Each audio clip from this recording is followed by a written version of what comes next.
Where were we? Okay. So why the Earth? Why is this thing associated with the Earth Star?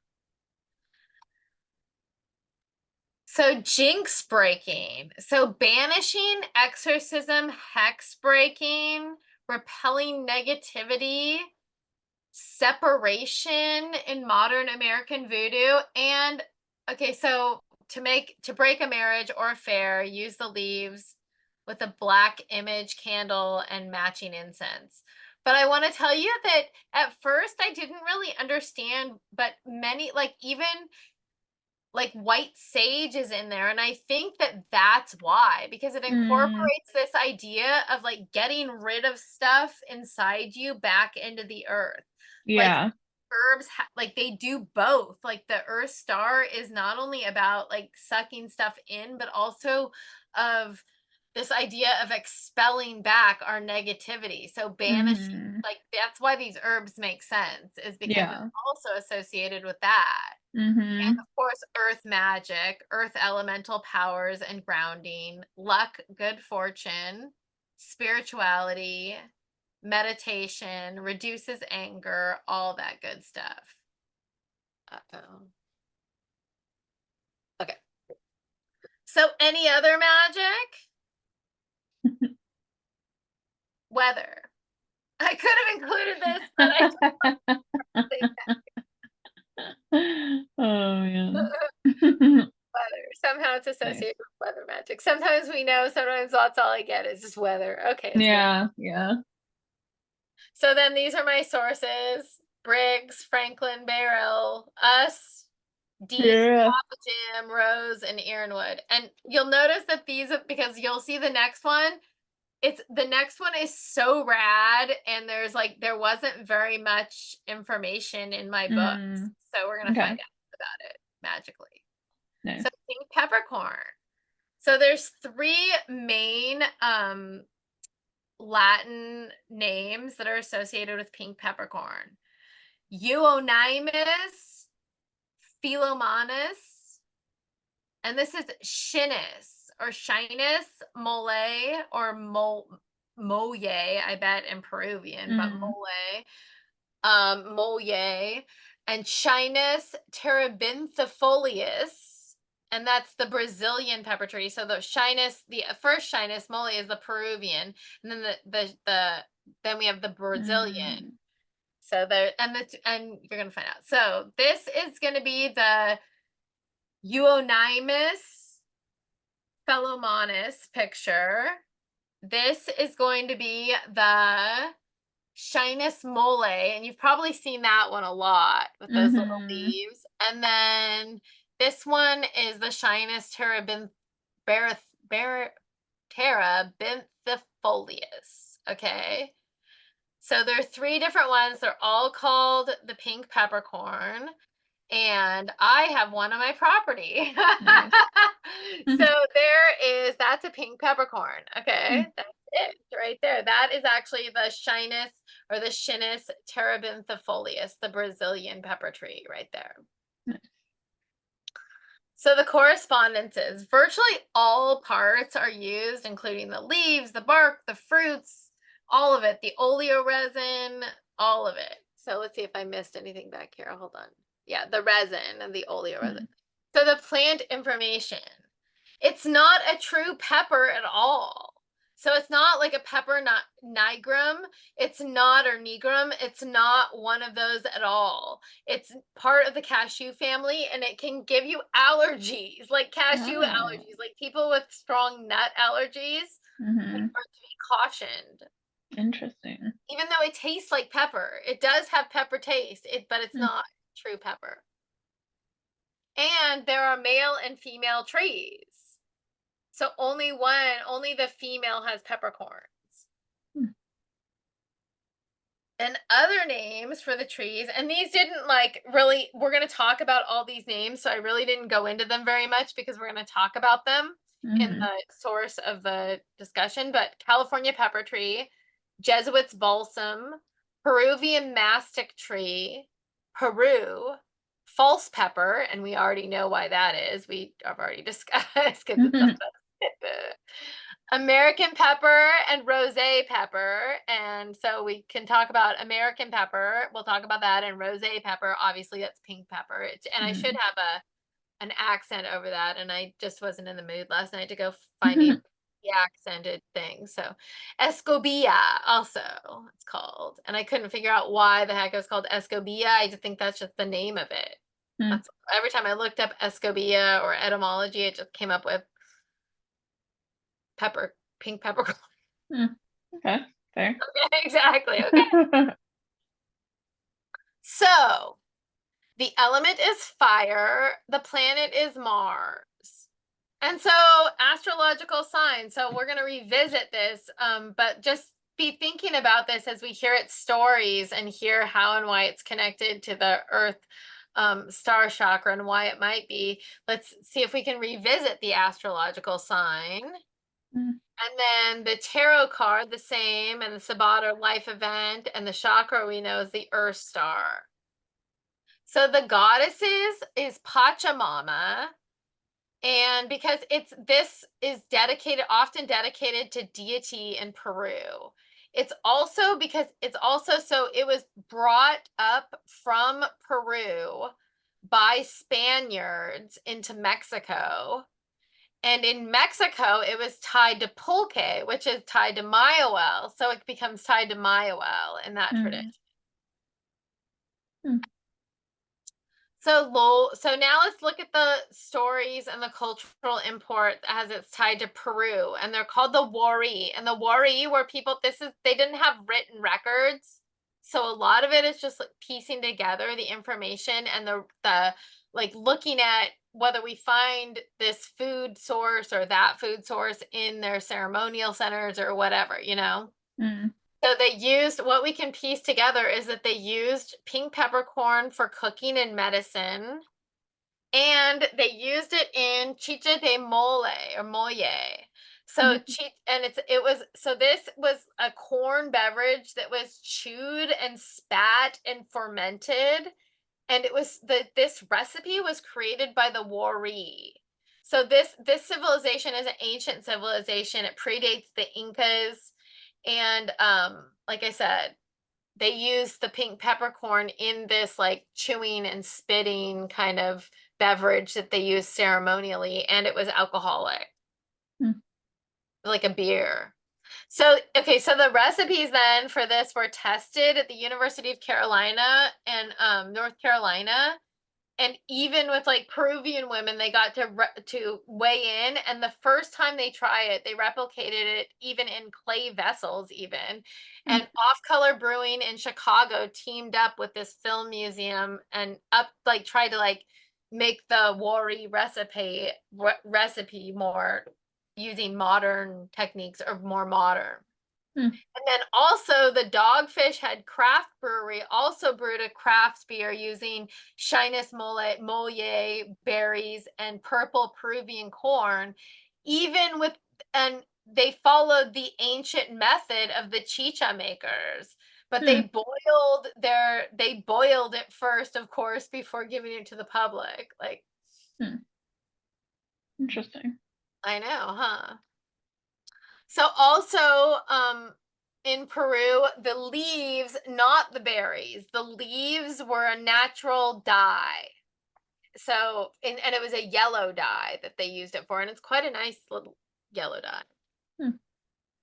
So then also another lore kind of thing is with the Spaniards. So, it's interesting because the Spaniards disseminated this pepper tree everywhere. So it was really localized in South America, in Brazil and Peru, and the Spaniards took this tree, and it's really invasive in a lot of places. We'll talk about it, but they really brought it everywhere. So and they liked it because even the bark is so aromatic that it would mask smells. And so if you put they would put latrines behind sets of pepper trees to mask the smells. Okay, so then the Spaniards brought this tree, they brought it to California, and it's everywhere now. It became a California tree that they planted on the streets all over California. Peppertree Frosty. That's by me. If it goes out anywhere, that's by me. There's a place actually called Peppertree Frosty in California. Hmm. Okay, shout out Peppertree Frosty. Okay, it's also part of this romantic idea about California missions. Okay, so it's often in the pictures of California missions because Jesuit priests brought it from South America. These Spaniards brought these from South America. And then they took the pepper trees back to Spain and back to Africa at that late date. Like, that's how late a date it is, like, getting there. Like, it wasn't, it came late. Yeah. Back there. So more stories. So in New Zealand, it's the host plant for the gum emperor moth caterpillar. And there it is. There's that beautiful moth. Oh. So the medical import for this is pink peppercorn is an antioxidant, an antibacterial, especially the essential oils, but many of its parts are antibacterial, anti-inflammatory, yield rheumatism cure, antiviral, astringent, diuretic, digestive stimulant, tonic, mild laxative, and antidepressant. So it's good for stomach issues. It stimulates digestion. It may be beneficial, especially in people who struggle with meat digestion, which is me. Maybe I should add pink peppercorn. I don't do well with meat at all. Yeah. It ruins my belly. It's horrible. But it's a little bit, the sap is a little bit of a laxative. So that's also good if you struggle with that. Also so respiratory, it's used for the respiratory system. In Africa, they make a tea, an infusion from the leaves. It's said to warm the lungs, relieve congestion, and I don't know about tuberculosis. Yeah, Good take that with TB that. cure. I Yeah. would seek out medical professionals. Yeah. On pink peppercorn. Just saying. Although we're going to get to something really interesting. Okay, when we get down to the bottom. So it says in urogenital women's health for amenorrhea, STIs, you can use it for gonorrhea or venereal diseases. Again, that seems like quite a claim, right? Urethritis. So let's we'll go on, but there's going to be something very interesting. Gingivitis, it's good for gingivitis and gout and tumors. It's antimicrobial, so ulcers, warts, wounds, and it's in testing as a treatment for MRSA. Yeah, so maybe all those other things, like what were the other things like for tuberculosis that we were scoffing at, and like the venereal diseases that we were thinking, well, that's pretty crazy. But then they're looking at like how, like probably in very concentrated or in some way, some constituent of pink peppercorn is in the testing as a treatment for MRSA, which is always promising. Nice. It's also used as an insecticide. So in Ethiopia, it's used to repel houseflies, and it's used as a fumigant for bed bugs, which, again, magic. Now onto the magic, exactly. So healing, so it's really tied to healing. In Mexico, they brush a sick person with the branch from the pepper tree to absorb the illness and then bury it. And of course, it's sick. It's like the wrong spelling, SIC. But it's Earth Starish to me. That sounded like very Earth Starish, like taking the negative and brushing it into the ground. Physical, it's good for pain of all sorts. So it heals physical, psychic, mental, or emotional pain. Protection. Carry the berries for protection. Purification. All these things sound very like Earth Star Chakra-ish. Put leaves of the tree in a bath for purification. More magic. Love, especially self-love, so self-preservation, but also in spell work to keep your lover faithful and to keep others from attempting to lure your lover to infidelity. and friendship.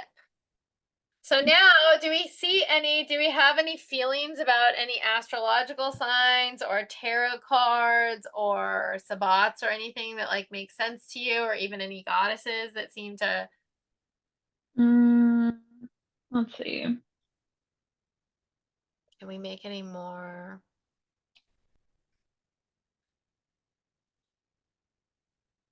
I don't know. I'm trying to like run through the tarot in my mind. I almost thought when I first like did it, the first tarot that popped into my head was the star, and I'll tell you why. It's because of what it does. It's because of this healing, protection, purification triad. Like I was like, it seems so bright, and like it's just like such like a bright, beautiful.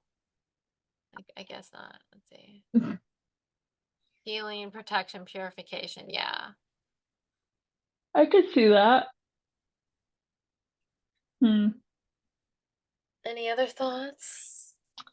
The first thing that popped into my mind of signs, but when I think about it, maybe not so much, but it's Scorpio. Ooh.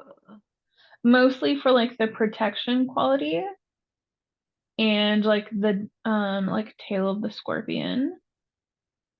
But I also think, I don't know, I don't really associate Scorpios with like loving, and there's a lot of love, like And self-love and healing stuff. and almost like it's almost like got like, yeah. I guess kind of for like the keeping your lovers with you, that's kind of Scorpio energy. I don't know. Interesting. Okay. Yeah. Very nice. And then these were the sources for this. So there's like a lot, you can see like there's a lot of online kind of herb society blogs. There was like a really cool herb society blog. I think it was so this is one of that economic botany was like super interesting article about it was like you could see it was an academic article. Yeah, I see the JSTOR there. Yeah, about the history of the pepper tree, or the pink peppercorn. It was like a historical kind of, it was really interesting. Interesting. Herb Society blog was really a good one too. And it was like, or specialty produce even was really good. That was like local. Wow. Yeah, they were really good. And then of course, Briggs and Bayerell was the only other two that really mentioned it. So, nice. Yeah. So, very nice. Yeah. So mine is not at all like I didn't talk about like the medicinal qualities or any of that. Yeah. So we can kind of like fine tune for next time. But I focused a bit more on just like lore and like historic uses and stuff, I guess. Okay, hold on.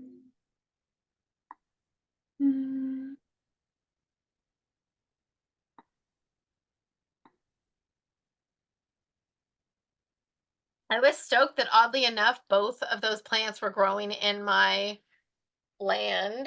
Wasn't that weird? So cool, yeah. And then look at this. My rosemary bush is like on fire. Look at that. Wow. Isn't that amazing? It is so bright blue. Yeah, I didn't realize it was so blue when it blooms.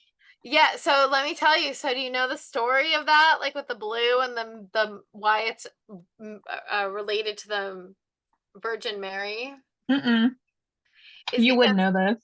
Yes, of course I would.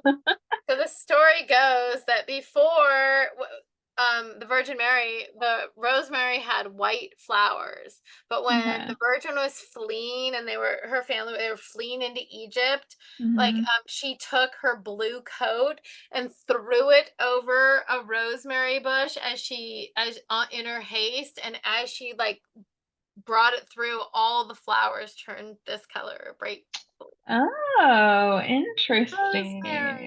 Yeah. Do the flowers smell differently than the leaves? I don't know if you could like distinguish them because the leaves are so I don't know. I'm potent, gonna but pull a flower. This is what I'm gonna do. I'm gonna pull a flower. This is like an nice. individual flower. See that? Yeah. Maybe like smush it a little bit. I will. Nice.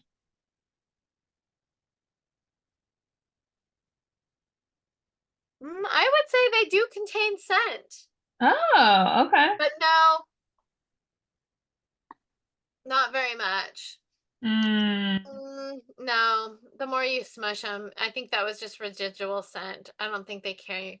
I think the scent and is in the spines and in the oh, yeah, it's in like this whole bark system. I don't really think this has a lot of scent. Maybe just a little bit, but not very much. Anyway, nice. I'm in love with it. It was crazy. I had to like just grab a sprig and stick it in there. Oh, I love it. Crazy, I know. Um, okay. So let me see. Um, I can like I have a million windows open. Not that one. Where is my document? Oh, here we go. Okay. Let me share. Okay. Yay! So mine's boring. It's just like all the documents. But okay. That's boring at all. Okay, cool. Um, so I'm um so excited for what you have to we're gonna start strong with mushrooms and then ease into the significantly less information on tobacco. Um, um, so first of all, I was trying to really pick a specific type of mushroom, Uh-huh. but I couldn't really find a lot of information associated with even like general chakra stuff and the mushrooms, like the healing properties of the mushrooms and the magical properties of the mushrooms. And I found a lot of information, obviously, on like the Fly Agaric. Yeah, Yeah, Aragic or Agaric. Yeah, I always think that I say that wrong. I don't think The yeah, whatever. I don't think you do. The Amanita. But I feel like I feel like that one is focused on so much that a lot of other mushrooms get like ignored, which I don't like. So I just try to keep it very general mushrooms, but it is talking a lot about like psychoactive and psychotropic mushrooms. So Yeah, because I first, think part of the thing that really makes mushrooms like Earth Star-ish is it's like deep like communication system underground, like that I yeah, read about from that Fantastic Fungi show yeah, stuff. yeah. Like that So stuff, yeah. I would agree, but I focused less on like the communication underground and I focused more on like the death and Oh yeah, decaying yeah, yeah. aspect. Okay. Ooh, exciting. Okay, Yeah. let's hear it. So first of all, mycophagy is eating mushrooms. Phagy is just refers to like the term of eating. So there's like placentaphagy, people who eat the placenta and stuff. So phagy is about eating. Um, Like I'm like I'm uh, sorry, I have to burst in. There's this like dude on the internet who like yeah. who says how chicks can just like barf and then move on, like talk like Oh nothing. yeah, Like I've seen they just like that. barf and then like it's like hey, Yeah.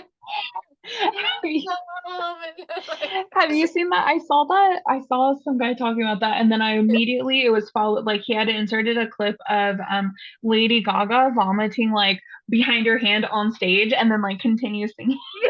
exactly. Yeah. Oh man, Anyway, so yeah. that's Okay, so um, okay, so placenta. yeah.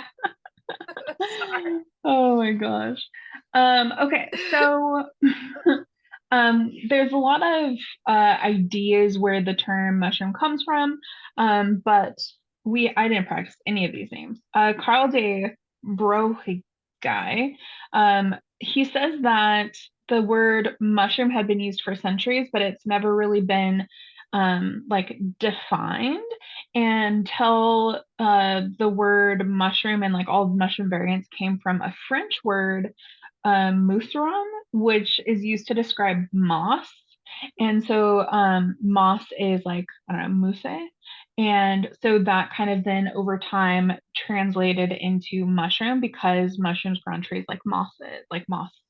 Huh. Um, and then we have Porphyry, who is he was a philosopher from the city of Tyre, which is like was in the Middle East, but it was when it was under Roman rule. And I went down a rabbit hole with him. He was very interesting. But he said that mushrooms could reason so mushrooms were called the son of the gods for a while. And he said, yeah, it makes sense because they don't come from seeds, they come from spores, right? And so the idea is, we'll talk about this later, but that mushrooms were sent from the gods. And we know that it's from the gods because they sprout without seeds. And so people thought it would make sense that it was like put on earth from the gods. Um, he actually he lived in um the third century BCE, and he was the first person he wrote the first writings, I guess, on vegetarianism, which is really Oh, interesting, and it's still considered the most like well thought out and thorough and like brings a lot of good information. So it's still considered one of the most profound pieces of literature on like vegetarianism. hmm. And he also was very anti-Christian. He was very pro-pagan. Wah, wah. Yeah. Even though he himself was not a pagan, like he was very pro-pagan, which is so funny. That's so funny. Anyways, yeah. And so then we have Terence McKenna, who is a big name in psilocybin. People equate him to Timothy Leary, who is like the big name for LSD. Yeah. And one of his quotes is, I think going to the grave without having a psychedelic experience is like going to the grave without ever having sex. It means that you never figured out what it's all about, which I thought was really interesting.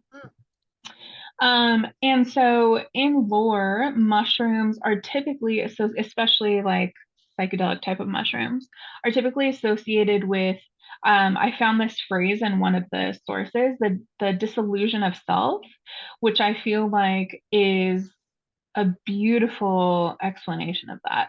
So dissolution of self, loss of time and connection to earth. And so it is the death that we find in the dissolution of self, because when we have a dissolution of self, it's like the death of our awareness, right? So it's tied to death. And so it's the death of the self, which is associated with the underworld. And there's a lot of lore Yeah, about like the mushrooms. void, like the women, like when women talk about like embracing like the void or the no. Hmm, I don't know, maybe. Um, but yeah, it's about like the underworld. So we'll talk about some deities that are like underworld deities that are associated Oh, with mushrooms and stuff. I love it. And also, I like that it's kind of seen as consuming a piece of earth in order to heal, which I feel like a lot of herbs are, but somehow mushrooms just feel more earthly, I think, because they're so like they do have that underground network and stuff.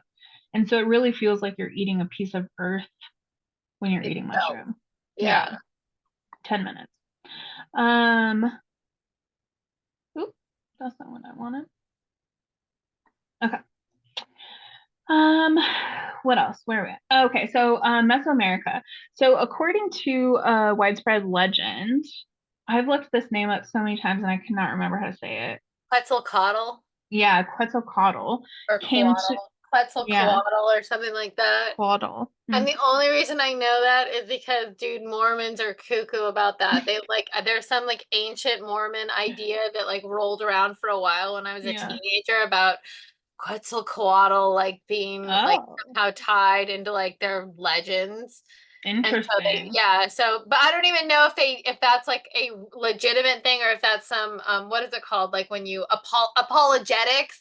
You know how Oh, sometimes like it's like an apologetic thing, like yeah.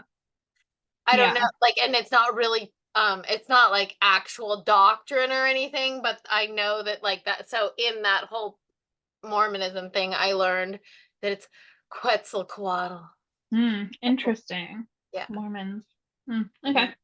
Anyway. Um, so it's believed that he came to Earth to rule the world, and when he came, he was celibate, and he was like a celibate man god. And so then he became like the leader of the Aztec priesthood, in part because of his like ties to celibacy. And it was believed that he first created mankind using bone meal and his own blood. And so after his arrival on Earth, he's in this new physical body, and he ran the length and like width of Mexico, bleeding from the wounds that he had self-inflicted on his penis because he was celibate, and so his penis had like a lot of power, and so he inflicted these wounds on his penis, and that is how he created like man, was from the blood of his penis. And so You know what? every That's I think that's a theme in a lot of that's a theme. I've heard that story in another context about mm, corn. In our corn stories about maize oh and about corn yeah, silk, about like yeah, using the land, like infusing the blood of the land with the penis blood that is yeah. like and like putting it on the to make it more fertile and Mm. Which is so interesting because like women's blood is considered gross, but here we are with like man blood. yeah, Anyway, exactly. And we're like cutting the penis and yeah. like all this like treacherous stuff. It sounds horrible. I Oh, can't even yeah. imagine such a thing in some dirty, oh my Yeah. God. Just cut Oh up your man. penis but I guess it Yeah. has a lot of blood. It's very powerful. So I guess Yeah. If it comes from a man mostly. yeah, because exactly. If it comes from a woman, not so, and Yeah. if it comes from a woman, that's evidence that we should actually kill her. Yeah, Yeah, exactly. like that's not evidence that she's like a god or anything, or like that. No, Yeah, of no, course no, no, not. or that she should No. be worshipped in her community, and Right. evidence that we Mm-mm. should like burn her or drown Yeah. her, Or or that she's crazy because of yeah, or that like we should lock her hormones. up in an Yeah. institution. Of Yeah. course, that's why we don't include That's why. Quetzalcoatl in this whole story is Yeah. a we're lit. That's a token. Yeah. Oh man. Yeah, so so everywhere that his blood hit the earth, Uh-huh. mushrooms sprouted from the soil is Oh, like the idea. psilocybin. Very Yeah, nice. psilocybin. And That's a what else? good way to think about that. That's like mushroom. It's psilocybin mushrooms are Quetzalcoatl penis blood. There we go. Perfect. I know. Perfect. Let's see. Um, oh yeah. So then, after like this self-sacrifice, he settled into his role as king and of the highest wisdom, and he instructed men and gods how to use like psychoactive mushrooms. Nice. We also have these little. Oh, I didn't put a little spiel on this, but these little guys were found in Guatemala. Oh, you did right down there. Guatemala, 1,000 to 5,000. Yeah, but I thought that I had like a little sentence Oh, for it, but I don't. But that's okay. So essentially, these things were kind of used as like a part of like mortar and pestle, mm, and because they were found with flat stones, um, and like other culinary pieces, and so it was believed that they used like the mushroom tip to like grind across these flat stones. seems Um, legit. yeah, but they're I forgot what they're called, but they're shown with as like animals and people as part of like the mushrooms in order to show like reverence to the mushroom spirits. Then we have like indigenous America, and so a lot of native tribes have stories about helpful spirits who show themselves as mushrooms. So the Chumash people who were from what's now California. They believed that there was a type of mushroom called tishwish, which is these mushrooms were believed to be inhabited by good spirits who helped guide hunters back to their campsites. And then the Miwok people have kind of a similar legend about this white mushroom that glows in the dark. And it's believed that the mushroom glows in the dark to help show travelers like the way through the rough terrain. Um, then we have in the Slavic tradition, there's a deity named Velus, who's the god of earth, waters, forests, and the underworld. And he's shown as like a horned deity. He kind of looks like Pan in the oh my god, what is that movie? Labyrinth or Pan's whatever. Labyrinth. Yeah, Pan's in Pan's Labyrinth. Labyrinth, yeah. Oh So wow. um and so he is believed to have given mushrooms to humans. It's believed that he would kind of keep an eye on like poor humans or humans who just like were really like literally starving, and he would poke up mushrooms through the ground so that they could then eat them. And these are like the like culinary type Yeah. mushrooms, also magic mushrooms as well, but mostly culinary. And so it's tradition that the first mushroom that you find, you like um, dedicate it to him. Nice. Then the ancient Egyptians, it was believed that there was a really strong connection between mushrooms and gods. And so it was believed that mushrooms were like from the gods and some of the gods, and because there's no seeds, that it was brought to earth through lightning. So almost kind of like Zeus, who is not an Egyptian god, but the idea is like the gods would create this lightning bolt, put mushrooms on it, and then like throw it to earth. And wherever the lightning rod struck, the earth is where mushrooms would grow. And so, because it's believed that they come from gods, that only pharaohs were permitted to eat the mushrooms and his companions. There's also like hieroglyphs that are found that say like anybody who's not the pharaoh cannot even touch mushrooms because they are so associated with the gods. Um, All the mushrooms and the 10 pounds of patchouli oil. I know, yeah, exactly. Let's see. Oh yeah, and then truffles were used to adore like the royal table. Um, that Pharaoh Khufu was when he was there.